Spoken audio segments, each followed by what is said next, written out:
My real personal activation happened while I was in the Peace Corps, actually. I ended up testing positive for HIV in January of 2008.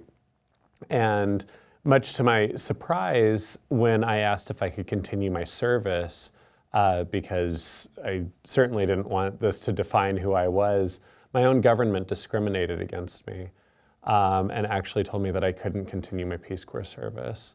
And so that really drove a message home to me. I'd grown up with this sort of notion that the government's supposed to protect me and the government is supposed to care about me. And particularly as a middle-class white kid, from Colorado, I especially thought, that the world is largely a just and safe place, or if something bad happens to you, it's because it's your fault. And this was a real wake-up call for me. And so I ended up getting into contact with the ACLU at the time. They helped me threaten a lawsuit, and we actually got the policy changed through Peace Corps. And in this case, I was perfectly healthy, still perfectly healthy, still probably more active than a lot of HIV negative people. It's a different time for it.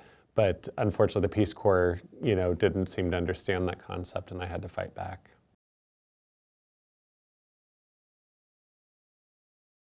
It wasn't comfortable all the time. There were, a few people who were very supportive of me, and I leaned on them pretty heavily in order to be able to stand up and say what I believed in, and to really follow what we know medically is really the case these days, that it's a manageable illness so long as you have access to treatment.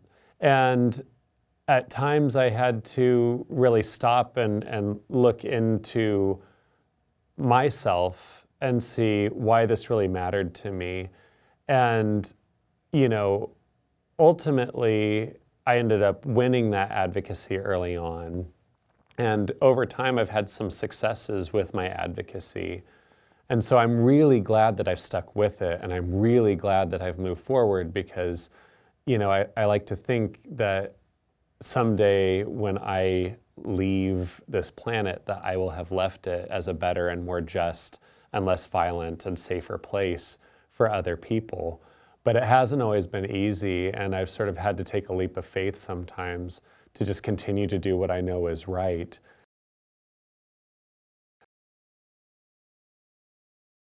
I've had a number of different successes in activism, and I can start with maybe some of the policy ones. I had a first big win when I was able to push back against the Peace Corps for kicking me out for testing positive for HIV, which was wrong, and there was no good reason to do so.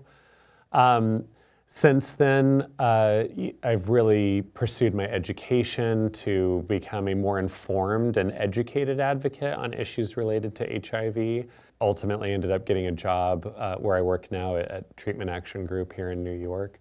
And since working there, some of my other big victories were we found out back in 2015 that New York City was cutting funding for the sexual health and wellness clinics here in New York, and that's a vital lifeline for marginalized communities to have access to comprehensive services that are highly stigmatized and hard to access. And we organized a town hall, put a lot of pressure on city council, and ended up restoring millions of dollars in funding to the clinics.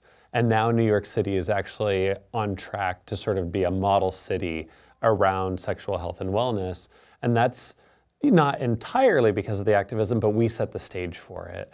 And if we hadn't have done that, the world would be a different place here. We received word, at my organization a couple years ago about an insurance company denying access to pre-exposure prophylaxis to someone who needed it.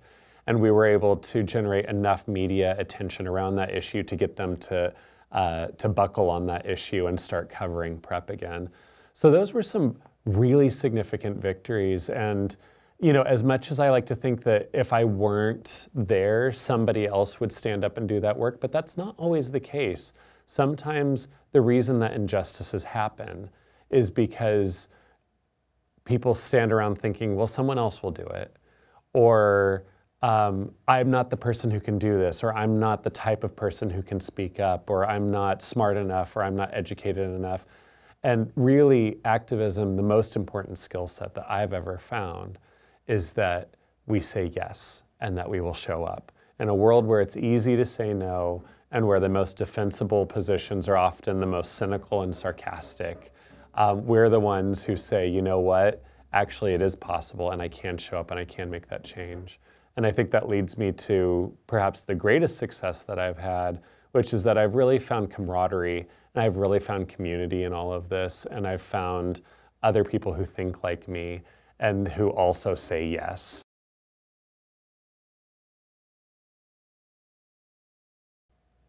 I've had a number of disappointments in activism. I can advocate for a great many things and do a lot of work for a really long time without any actual measurable progress or any sort of measurable change. And I've had to learn over time that sometimes just sort of tending the hearth is the victory. Because, you know, we all like to think that we're going to, you know, rise up and it's going to be just the right moment and everyone's going to be like, yes, and go you, and we're all gonna just storm the Capitol and just make sure that change happens. But that's often not that's not usually what happens, because there are a lot of issues and a lot of injustices, and so there are moments in time and there are window periods when things move and window periods where they don't. And so I've had to learn with humility that the important thing is to continue to tend those home fires, keep the structure, make sure that when the next wave of outrage hits, when the next opportunity for change is available to us, that that structure is there.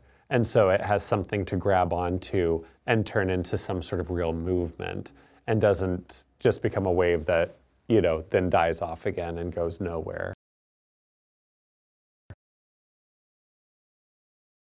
In the wake of Donald Trump's election, I think a lot of us who work on progressive advocacy can relate to the sense of hopelessness. In New York City, it really felt like collective trauma. And I know a lot of people would call us special snowflakes around that, or that we're just too precious. But the reality is if you're paying attention at all to what this man has been saying, these are incredibly dark times. And if it's not dark for you presently in your life, it's probably pretty dark for somebody who's not too far away from you, who's being impacted by the racism and being impacted by, you know, the climate change denialism, or impacted by, you know, the Islamophobia.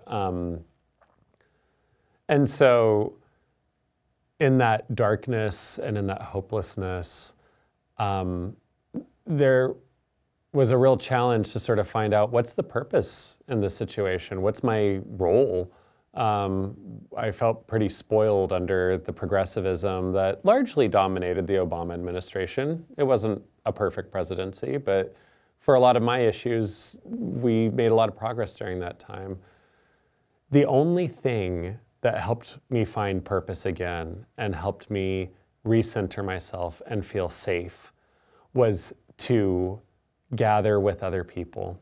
And Rise and Resist has been that organization where, you know, people have a lot of questions about the value of protest and the value of all these actions and the value of all of the work that we do, because we haven't toppled Trump at this point. And you know, while we've had some policy victories, particularly around healthcare, which I really do credit the resistance for, you know, there are all these other things where we haven't been able to make progress.